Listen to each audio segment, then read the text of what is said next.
మీరు land titling act గురించి కూడా అబద్ధాలు చెప్పారు.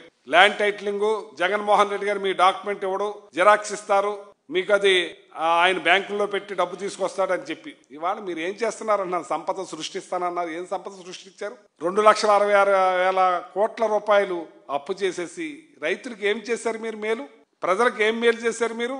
సెంటు భూమి కొన్నారా? 3 లక్షలు ఇల్లు ఇచ్చేసామని మళ్ళీ చెప్తారు. పైగా ఇవాళ రైతాంగాన్ని మీరు ఆదుకునే పరిస్థితి లేకపోతే ఈ ఆంధ్ర రాష్ట్రం ఎక్కడ మనుగడ సాగుద్దని నేను అడుగుతున్నాను. మార్క్ ఫెడ్, అగ్రికల్చర్ మినిస్టర్ని, మన సివిల్ సప్లై మినిస్టర్, 2 డిపార్ట్మెంట్ అన్ని డిపార్ట్మెంట్లు కూర్చోబెట్టి రైతులకి ఎలా కొనాలి, ఏం చేయాలని అన్ని ఆర్బీకే మంగళం పాడారు. మీరు రైతుకి గిట్టుబాటు ధర లేకుండా చేస్తున్నారు. ట్రాన్స్పోర్ట్ ఏమైందో తెలియదు, మమాలి ఏమైందో తెలియదు, సంచి ఏమైందో తెలియదు, అన్నింటికి డబ్బులు ఇచ్చే పరిస్థితి ఉండేది. మీరు పాత లాస్ట్ పంట కూడా ఇంక ఇవ్వలేదు ట్రాన్స్పోర్ట్కి. ఆ ట్రాన్స్పోర్ట్ వాళ్ళు కూడా సరిగ్గా రాని పరిస్థితి. మీరు ఏం చేద్దాం అనుకుంటున్నారు? మీరు ఈ రాష్ట్రాన్ని, రైతాంగాన్ని ఏం చేద్దాం అనుకుంటున్నారు? మీరు ఏదో సినిమా షూటింగ్ లాగా స్టార్ట్ కెమెరా ఓకే డన్ అనే పరిస్థితిలాగా ఉంది ఇది మీ యాక్షన్ చూస్తుంటే. రైతన్న మీకోసం ఆల్రెడీ సముద్రం వారం ఉన్నది డ్రడ్జింగ్ తోటి ఓఎన్జీసీ వాళ్ళు డ్రడ్జింగ్ చేయటం వల్ల అది కుంగి ఉప్పు వాటర్ ఎదురొచ్చి అవి పడిపోతుంది జరిగింది. మా వెస్ట్ గోదావరి ఉంది, వెస్ట్ గోదావరిలో లేదే, అట్లాంటి చెట్లు పడలేదే.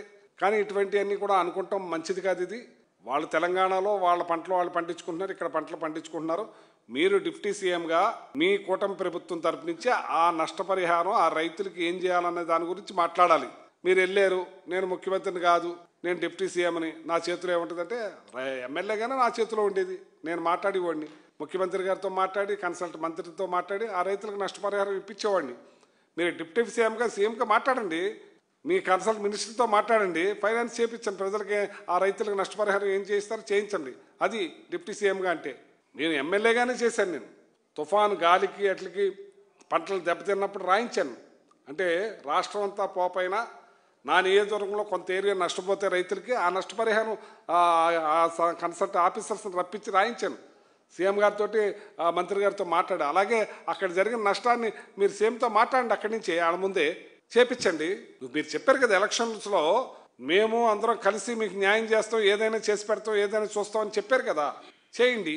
అంతేకాని దిష్టి తగిలింది అయ్యి ఏం మాటలండి ఇవి?